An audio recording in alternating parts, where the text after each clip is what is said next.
नमस्कार साथियों एवं प्यारे बच्चों, प्रिंस कोचिंग क्लासेज के YouTube चैनल पर आपका बहुत ही हार्दिक स्वागत है। बच्चों, आज की क्लास में कक्षा 10 RBSC गणित मॉडल पेपर 2021 का भाग द हल करेंगे। बच्चों, भाग द में आपसे 2 सवाल पूछे जाएंगे, प्रत्येक सवाल 5 अंक का होगा, इसलिए ये वाला भाग आपके 10 अंक का है। तो बच्चों, यदि आपको पूरे 10 अंक प्राप्त करने हैं तो इन सवालों को आपको ध्यान से समझना है। पेपर का लिंक आपको डिस्क्रिप्शन में मिल जाएगा, वहां से आप इसे डाउनलोड कर सकते हो। यहाँ पर भी आपके अथवा में सवाल आएगा, मतलब 2 सवालों में से 1 सवाल आपको करना है। ठीक है, तो स्टार्ट करते हैं, ध्यान से समझना है। 4.7 सेमी त्रिज्या का वर्त खींचिए जिसके केंद्र O से 6.3 सेमी दूर स्थित P बिंदु से वर्त की 2 स्पर्श रेखाएं खींचिए और उन्हें मापकर दोनों बराबर होने की जांच कीजिए। बच्चों, ये वाला सवाल प्रश्नावली 14 से है। वर्त पर बाह्य बिंदु से स्पर्श रेखाओं की रचना करनी है। ठीक है, तो कैसे करेंगे, इसके लिए आपके पास अपने औजार कंप्लीट होने चाहिए। ठीक है, तो एक तो स्केल और एक प्रकार। सबसे पहले 4.7 सेमी त्रिज्या का वर्त खींचना है। सबसे पहला काम तो ये सवाल को अच्छी तरह से पढ़ो, समझो। एक बार में समझ में नहीं आता है तो 2 बार समझो। ठीक है, फिर सवाल को हल करो। ठीक है, और समझ में आ जाए तो आपको लाइक शेयर सब्सक्राइब जरूर करना है। ठीक है, तो देखिए, सबसे पहले तो 4.7 सेमी त्रिज्या का वर्त खींच लेते बना लेते हैं। तो ये चाप भरेंगे 4.7 का, ये भर लिया मैंने चाप। ठीक है, और यहाँ केंद्र मान लेंगे और इस केंद्र से हम क्या बना देंगे, एक वर्त बना देंगे। ठीक है, तो ये हम वर्त बना दे रहे हैं एक। ठीक है, ये हमने वर्त बनाया है। अब बेटा, इस वर्त का जो केंद्र है वो O है। वर्त का केंद्र O ले लिया, इसने कहा है, हो गया। तो बच्चों, आप जो रचना करोगे, रचना के पद आपको लिखने भी है। तो अगर आप साथ के साथ लिखते जाते हो तो आपको आसानी रहती है। तो यहाँ पर हमें लिखना पड़ेगा रचना के पद, तभी तो हमें पूरे 5 नंबर मिलेंगे। ठीक है, तो नंबर 1, सबसे पहले क्या किया, 4.7 सेमी त्रिज्या का वर्त बनाया। तो हम लिखेंगे सर्वप्रथम 4.7 सेंटीमीटर त्रिज्या का वर्त खींचा।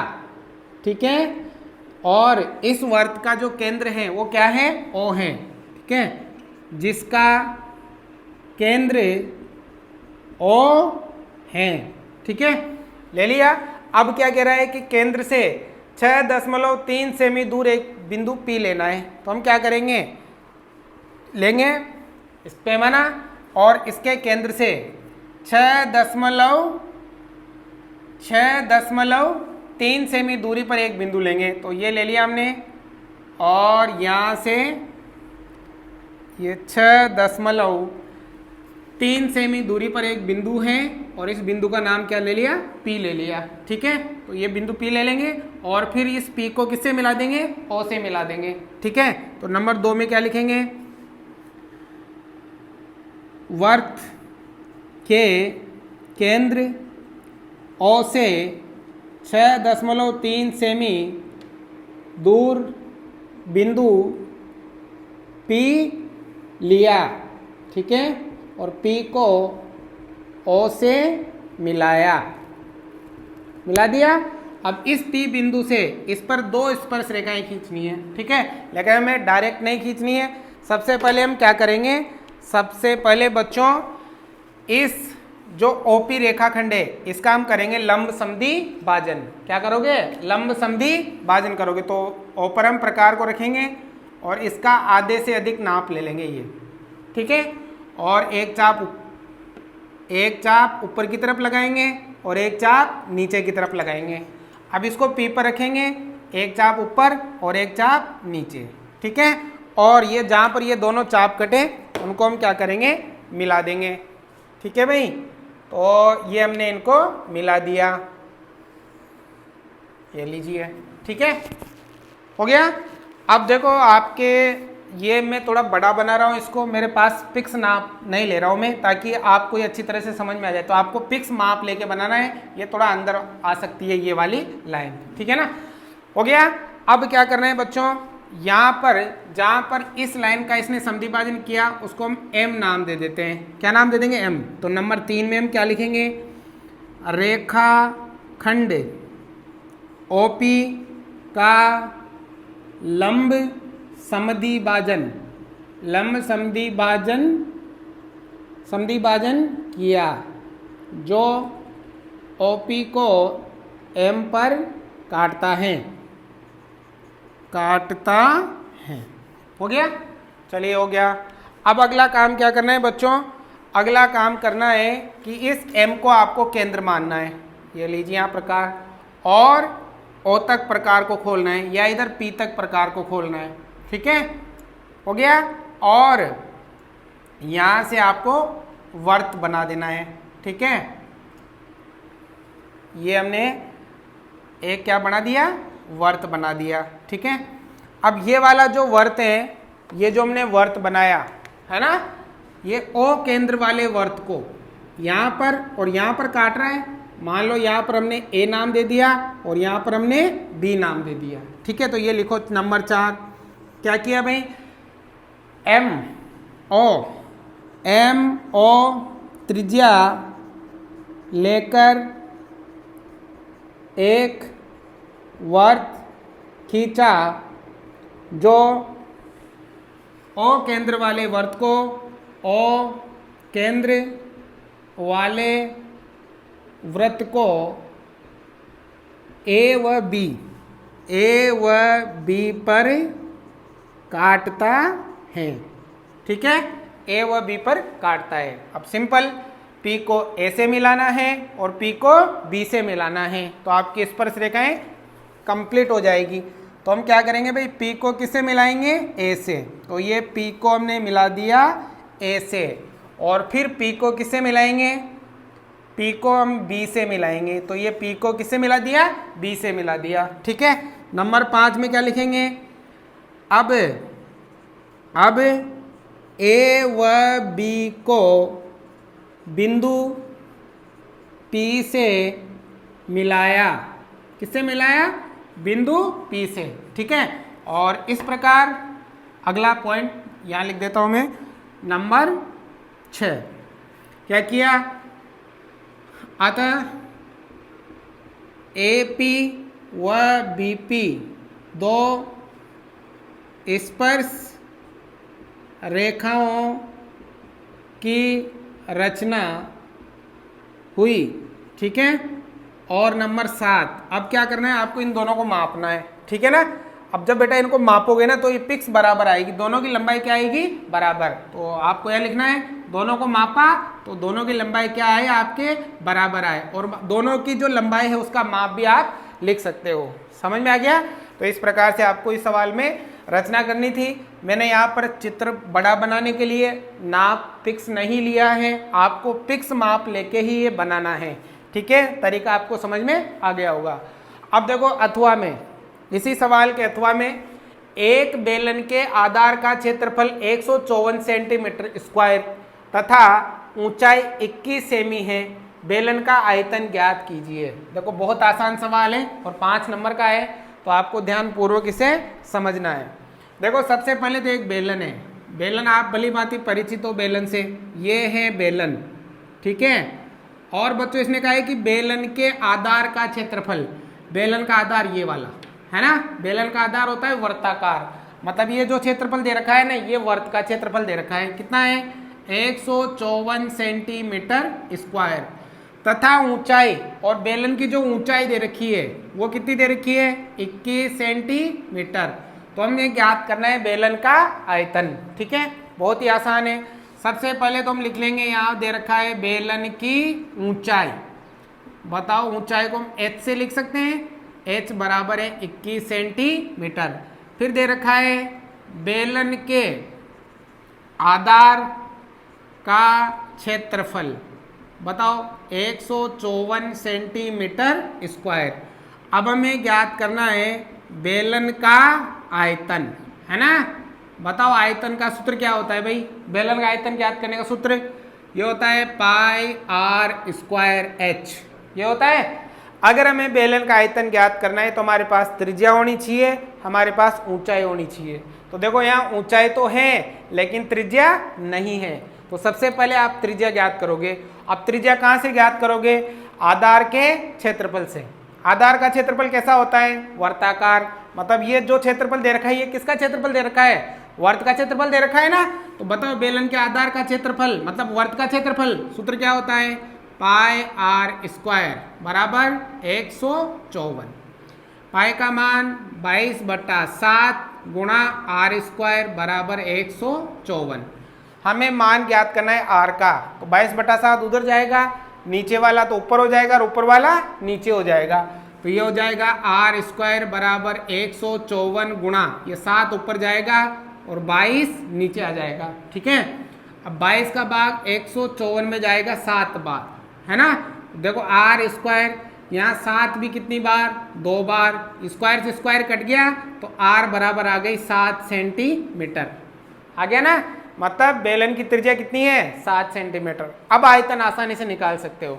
बताओ आयतन का सूत्र पाई आर स्क्वायर एच। पाई का मान 22/7, त्रिज्या 7 गुणा 7 स्क्वायर है, और ऊंचाई कितनी? 21, तो यह आ जाएगी आपके 21। अब काटो, 7 से 7 कैंसिल। ठीक है, गुणा करना है। देखो 22 7 154। अब 154 को 21 से गुणा करना है। 154 को गुणा करेंगे भी 21, तो देखो 21 चौको 84, हासिल का 8, 21 पंजियो 105, 105 और 8 113, 113 का 3, हासिल का 11। अब 21 एकम 21, 21 और 11 हो गए आपके 32, तो आ जाएगा 32-34 सेंटीमीटर क्यूब। आयतन है इसलिए आपके क्यूब में आएगा। तो इस प्रकार से आपको ये सवाल करना है। 5 अंक का है, ध्यान पूर्वक आपको देखना है। ठीक है, तो दोनों सवाल आपको समझ में आ गए होंगे। उतारो। सवाल नंबर 25, निम्नरेखिक समीकरण युग्म को आलेखीय विधि से हल कीजिए। बच्चों 25वें सवाल में आपसे ग्राफ पूछा जाएगा, तो आपको 5 नंबर कंप्लीट करने हैं, तो ग्राफ आप कंप्लीट कर लीजिए इस सवाल के लिए। ठीक है, तो देखो यहाँ पर हमें ग्राफ विधि मतलब आलेखीय विधि से इन समीकरण को हल करना है। सबसे पहले तो हम दोनों समीकरण को हल करके x और y के 3-3 मान ज्ञात करेंगे और फिर उन्हीं की सहायता से हम ग्राफ बनाएंगे। ठीक है, तो देखो सबसे पहले ये तो है समीकरण 1 और ये है समीकरण नंबर 2। तो पहले हम लेंगे समीकरण नंबर 1। क्या लिखोगे? समीकरण नंबर 1 से। ठीक है, समीकरण नंबर 1 2x - y बराबर में 4, ये समीकरण नंबर 1। जैसे आप समीकरण लो तुरंत आपको एक टेबल बनाना है।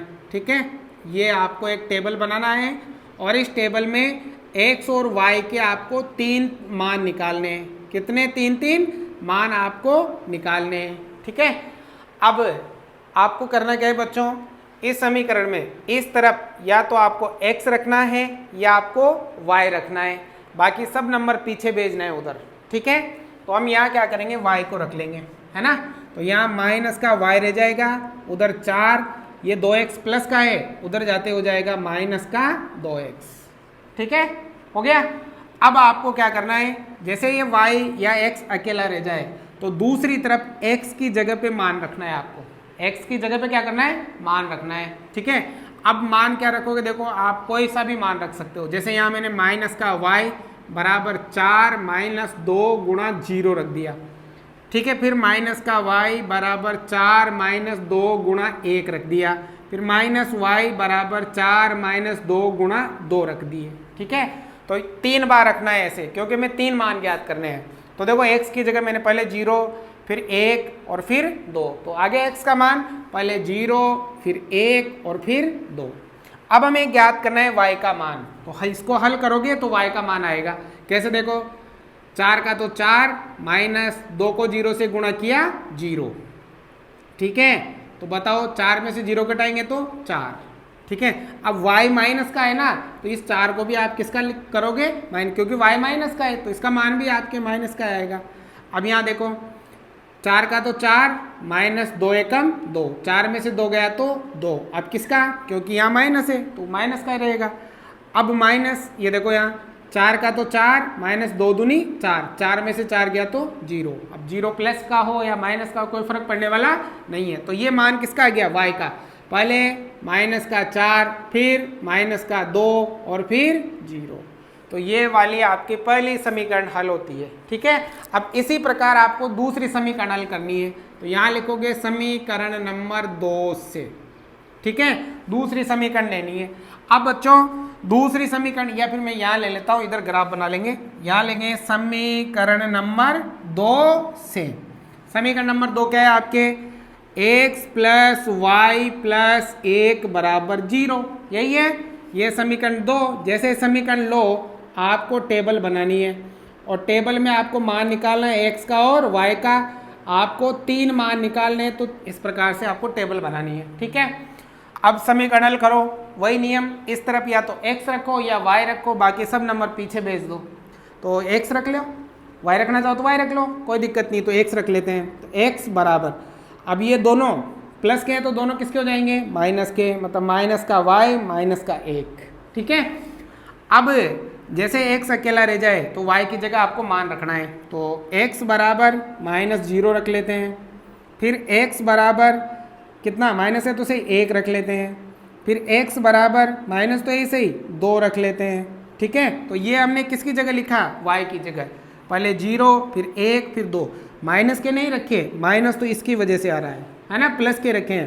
पहले 0 रखा, फिर 1 रखा और फिर 2 रखा। ठीक है, अब हमें मान ज्ञात करना है x का। तो इसको हल करो, 0 और 1 ये 1, माइनस 1 और माइनस 1 माइनस का 2। ठीक है, माइनस 2 और माइनस 1 ये हो गया माइनस का 3। तो ये मान आया हमारे पास किसका, x का। पहले माइनस का 1 फिर माइनस का 2 और फिर माइनस का 3। तो इस प्रकार से हम दोनों टेबल बना ली हैं दोनों समीकरणों की सहायता से। अब हमें बनाना है ग्राफ। ठीक है, तो ग्राफ बनाने के लिए आप अपना ग्राफ पेपर लोगे और उसी में आपको ग्राफ बनाना है। तो देखो सबसे पहले तो एक बिल्कुल सीधी ऊर्ध्वाधर लाइन खींचेंगे और एक क्षैतिज लाइन खींचेंगे। ठीक है, ये हमने ऊर्ध्वाधर और क्षैतिज लाइनें खींच दी है। ग्राफ पेपर में करना है ये काम। ये वाला आपके x अक्ष है और ये वाला आपके y अक्ष है। x इधर प्लस का, x इधर माइनस का, y इधर प्लस का और y इधर माइनस का। ठीक है, यहाँ मूल बिंदु 0। अब इधर आगे चलोगे तो यहाँ 1 2 3 4, इधर 1 2 3 4, इधर आओगे तो माइनस का 1 माइनस का 2 माइनस का 3 और माइनस का 4। इस तरफ 1 माइनस का 2 माइनस का 3 और माइनस का 4। ठीक है, तो इस तरह से आपको ये मान इसमें रखने हैं। ग्राफ बनाओगे बिल्कुल सही बनेगा आपके। ठीक है ना। अब इसके बाद ये वाले जो मान है वो आपको ग्राफ पेपर पर दर्शाने हैं। तो देखो यहाँ सबसे पहले टेबल, x का मान 0, y का मान -4। तो y -4 किधर है, x का मान 0 यहाँ होगा और y का मान -4 यहाँ पर बिंदु आएगा। ठीक है, अब x का मान 1 ये रहा प्लस का, y का मान -2 ये रहा -2। तो देखो x का मान कितना है 1 ये रहा, सॉरी यहाँ पे है ना, और y का मान -2 तो ये यहाँ पे। तो इधर से 1 के सामने और इधर से 2 के सामने आ गया। अब x का मान 2, x का मान 2 प्लस का ये रहा और y का मान 0, तो इसी जगह पर बिंदु आ जाएगा। ठीक है ना। तो 1 2 और 3 बिंदु आ गए। तीनों बिंदुओं को हम स्केल की सहायता से मिला लेंगे। तो ये आप मिला लीजिए इनको। तो ये हमने इनको मिला दिया। ठीक है, तो ये आपकी पहली लाइन बन गई। अब इसी प्रकार दूसरी लाइन भी आपको दूसरी समीकरण से बनानी है, दूसरी टेबल से। x का मान -1, y का मान 0 तो बिंदु यहीं पर आएगा। फिर x का मान -2 ये रहा, y का मान +1 ऊपर, तो इधर से 2 के सामने और इधर से 1 के सामने। x का मान -3, y का मान +2 ये रहा, तो इधर से तो 3 के सामने और उधर से 2 के सामने। तो तीनों बिंदु आ गए। तीनों बिंदुओं को हम क्या करेंगे बच्चों, मिला देंगे। तो ये मिला दीजिए, ये हमने मिला दिया। ठीक है, तो ये आपका ग्राफ कंप्लीट हुआ सब। ठीक है, कंप्लीट हो गया। अब इसमें थोड़ा सा ध्यान रखना है कि ये जो भी बिंदु निर्देशांक है वो आपको लिख देना है। जैसे यहाँ पे x का मान 0, y का मान -4, यहाँ पे x का मान 1, y का मान -2, यहाँ पे x का मान 2 और y का मान 0। अब यहाँ देखो x का मान -1 और y का मान 0। अब यहाँ देखो x का मान -2 और y का मान 1, यहाँ x का मान -3 और y का मान 2। ठीक है, इसके बाद ये वाली जो रेखा बनी है पहली समीकरण से बनी, तो पहली समीकरण इस पे लिख देंगे 2x - y बराबर 4। ये लाइन दूसरी समीकरण से बनी, तो दूसरी समीकरण x + y + 1 बराबर 0। ठीक है, ये लिखने के बाद जहाँ पर भी ग्राफ में जगह बचे वहाँ पर आपको पैमाना लिखना है। पैमाना तो वैसे आपको पहले मानना है ना, ग्राफ बनाने से पहले। तो पैमाना कैसे लिखते हैं, x और y अक्ष पर 1 सेंटीमीटर बराबर 1 इकाई। अब देखो इसका मतलब क्या है, x अक्ष पर 1 सेंटीमीटर बराबर 1 इकाई। बच्चों यहाँ से लगाकर यहाँ तक की जो दूरी है वो 1 सेंटीमीटर है, और 1 इकाई का मतलब इनके बीच में कितने कितने का अंतर है, 1 का अंतर है, इसलिए ये वाला 1 इकाई हमने लिखा है। तो इस प्रकार से बच्चों आपको ग्राफ बनाना है 5 नंबर। ठीक है, अगर प्राप्त करने हैं तो चलो, अथवा में भी हमने ग्राफ ही है, वहाँ पर भी आपको ग्राफ ही बनाना है, आलेखीय विधि से हल करना है। तो ये तो है समीकरण नंबर 1 और ये है समीकरण नंबर 2। अगर ये थोड़ा कम समझ में आया हो तो इस पर ध्यान देना। ठीक है, आसानी से आपको समझ में आ जाएगा। तो बच्चों देखो दोनों समीकरणों को आपको हल करना है। ठीक है, और हल करने के बाद आपको ग्राफ बनाना है। ठीक है, तो देखो सबसे पहले लेंगे समीकरण नंबर 1।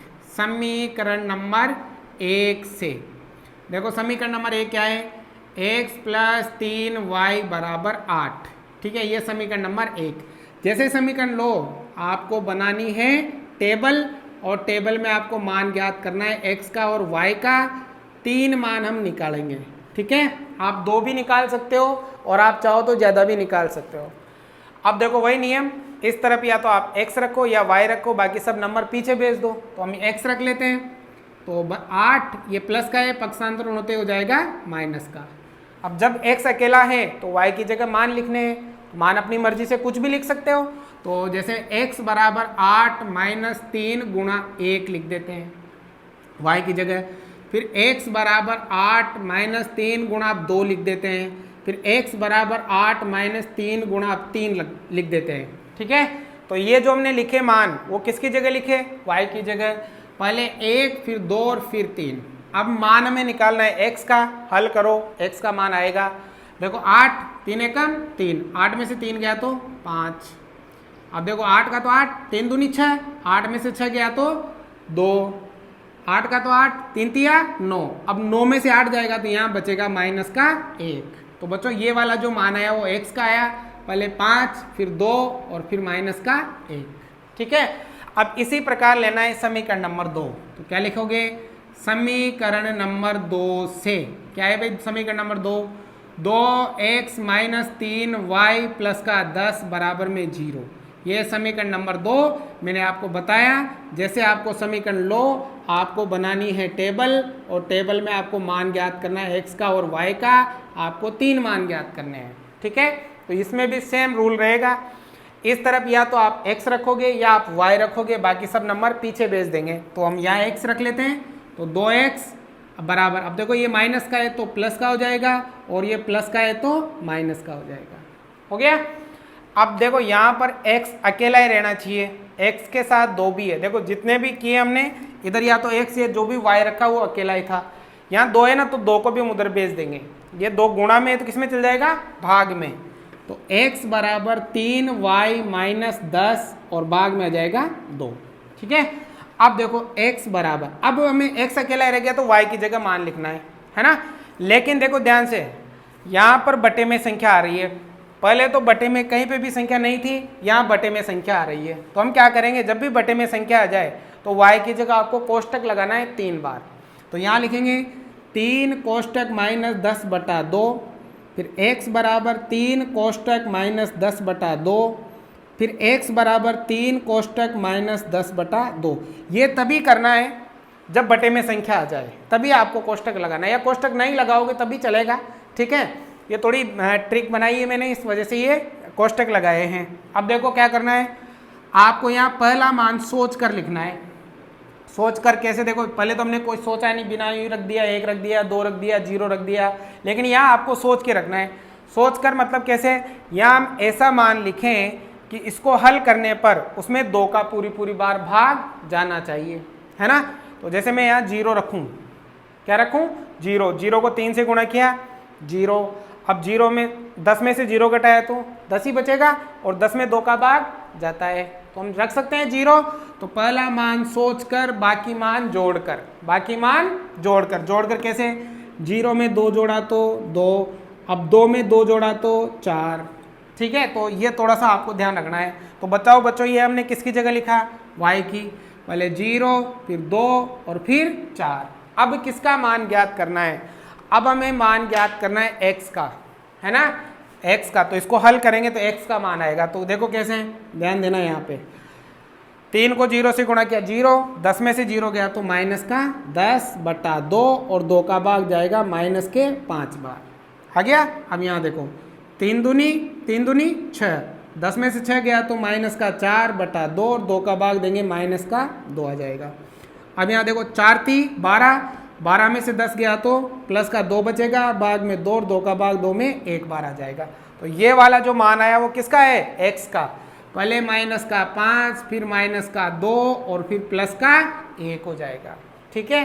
तो बच्चों ये आपके दोनों टेबल कंप्लीट हो गई है। अब इन दोनों टेबलों की सहायता से हम ग्राफ बनाएंगे। तो ग्राफ बनाने के लिए देखो, सबसे पहले तो हम ये ऊर्ध्वाधर लाइन खींचते हैं, फिर हम क्षैतिज लाइन खींचते हैं। ये दोनों लाइन हमने खींची, ठीक है, हो गया। ऊर्ध्वाधर लाइन आपके y अक्ष है, तो y इधर आपके प्लस का और y इधर आपके माइनस का। क्षैतिज लाइन आपके x है, x इधर प्लस का और x इधर आपके माइनस का। यहाँ मूल बिंदु होता है 0, इधर 1 2 3 4 5।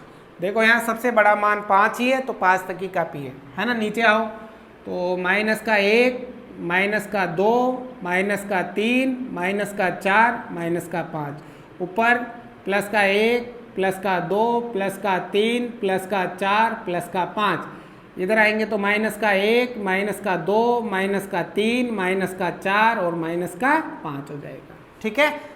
अब बच्चों दोनों टेबल यहाँ पर आपको दर्शानी है। तो देखो सबसे पहले x का मान +5 ये रहा, y का मान +1 ये रहा। तो इधर से 5 के सामने और इधर से 1 के सामने, ठीक है। x का मान 2, y का मान भी 2, प्लस में x का मान 2 और y का मान, तो इधर से 2 के सामने और इधर से भी 2 के सामने। अब x का मान -1 ये रहा, y का मान 3 ये रहा, तो इधर से -1 के सामने और इधर से 3 के सामने, यहाँ आ जाएगा। तो तीनों बिंदु आ गए। अब तीनों बिंदुओं को आपको स्केल की सहायता से मिलाना है। तो बिल्कुल सीधा मिलाना है, सही से करना है, आपके ग्राफ बिल्कुल सही बनेगा, ठीक है। तो ये हो गया आपकी पहली लाइन होगी। अब दूसरी लाइन भी ऐसे बनानी है। तो चलिए, x का मान -5 ये रहा, y का मान 0, तो इसी जगह पर आएगा बिंदु। x का मान -2 ये रहा, y का +2 ये रहा, तो इधर से 2 के सामने और उधर से भी 2 के सामने। अब x का मान 1 और y का मान 4, तो इधर से 1 के सामने और इधर से 4 के सामने। तो 1 2 और 3 तीनों बिंदु आ गए। तीनों बिंदुओं को भी हम मिला देंगे भाई। तो ये मिला दो बेटा। 5 नंबर का है सवाल, तो ग्राफ तो आपको आना ही चाहिए। ये मिला दिया हमने, है ना, आपके बिल्कुल सही बनेगा भाई। हो गया। तो ये दोनों लाइनें आपके बन चुकी हैं और आपका ग्राफ भी बन चुका है। बस इसमें थोड़े से निर्देशांक भी आपको लिखने हैं। तो चलिए यहाँ के निर्देशांक, x का मान 5 और y का मान 1, x का मान 2, y का भी 2, यहाँ x का मान -1 और y का मान 3, यहाँ x का मान 1, y का मान 4, यहाँ x का मान -2 और y का मान +2, यहाँ x का मान -5 और y का मान 0, ठीक है। और अब ये वाली लाइन कौन से समीकरण से बनी थी वो लिखना है, ये वाली लाइन कौन से समीकरण से बनी थी वो लिखना है। तो देखो ये वाली लाइन आपके पहले समीकरण से, क्या नाम है, x + 3y = 8, ये दूसरे समीकरण से क्या है भाई, 2x माइनस 3y प्लस का 10 बराबर में 0। ठीक है, और पैमाना जो अभी मैंने उधर लिखा है सेम उसी तरह से आपको पैमाना यहाँ भी लिख देना है। ठीक है, तो ये आपके भाग द के सभी सवाल समाप्त होते हैं। उम्मीद करता हूँ आप लोगों को समझ में आया होगा। समझ में आया हो तो लाइक, शेयर और सब्सक्राइब जरूर करना है। ठीक है, उतर